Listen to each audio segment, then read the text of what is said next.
बिस्मिल्लाहिर्रहमानिर्रहीम। शुरू करता हूँ अल्लाह के पाक नाम से जो बहुत बड़ा मेहरबान नहायत रहम वाला है। दोस्तों, बहनों, भाइयों, बुजुर्गों, अस्सलाम वालेकुम।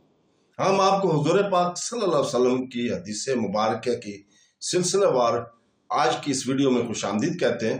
ये सफर हमने हदीस की सबसे मुस्तनद मजमूआ कलाम सही बुखारी से शुरू किया, जिसे उम्मत मुसलमान ने कुरान पाक के बाद सबसे मोतबर किताब करार दिया है।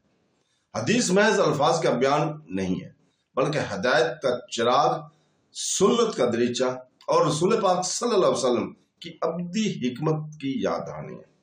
तो दोस्तों, बहनों, भाइयों, बुजुर्गों, आज हम आपके सामने हदीस नंबर 25 सही बुखारी की बयान कर रहे हैं। हजरत अब्दुल्ला बिन उमर रज़ियल्लाहु ताला से रवायत है कि रसूल पाक सल्लल्लाहु अलैहि वसल्लम ने फरमाया, मुझे हुक्म मिला है कि मैं लोगों से जंग जारी रखूं यहां तक कि वो इस बात की शहादत दें कि अल्लाह के सिवा कोई माबूद नहीं, हकीकी नहीं, और हजरत मोहम्मद सल्लल्लाहु अलैहि वसल्लम अल्लाह के रसूल है। पूरे अदाब से नमाज अदा करें और ज़कात दें। जब वो ये करने लगे तो उन्होंने अपने माल और जान को मुझसे बचा लिया, सिवाय हक के इस्लाम के। इसका हिसाब अल्लाह के सुपुर्द है। तो दोस्तों, इसके साथ ही हम आज आपसे इजाजत चाहते हैं।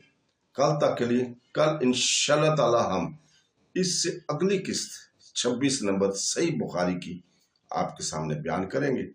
और हम अल्लाह ताला के शुक्रगुजार हैं कि उसने अपने प्यारे नबी हुजूर पाक सल्लल्लाहु अलैहि वसल्लम के इस कलाम से हमें नवाजा। हम गुनहगार हैं।